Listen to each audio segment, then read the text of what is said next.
We are back and we are checking form on Friday. So we're working on RDLs. Absolutely one of my favorite posterior chain moves. There's probably not a better one out there.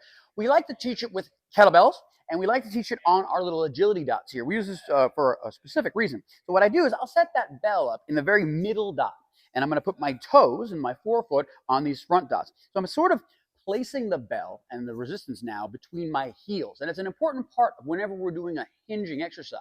The idea being that if I move my body forward, the distance between my body and the weight increases the amount of load that's on my back. So I want to keep the weight close to me and in fact more like underneath me. So I'm going to make sure my ribs can work towards getting to my thighs. As I do so, I'm kind of sitting my hips back and you can see my weight getting heavily into my heels. In fact, I can wiggle my toes the entire time. Right around in this position, I can pick up my weight. Now this bell is kind of short. It would be lower than a regular barbell. For now, I'm going to just pick this guy up in that same hinging position. And I'm going to go right back to that same spot. But I don't have to touch the ground in this RDL if I don't want. I'm going to sit my hips back. I'm keeping the bell going toward that middle dot, making sure my weight is in my heels and I'm heavy in my hamstrings. When I get to that place where I can't really go any further without breaking some form of my stability, I stand back up and squeeze my cheeks. Real simple. We'll do one more.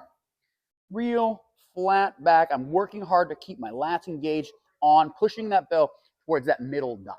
Real simple. Give that one a shot. Train your posterior chain. Get some.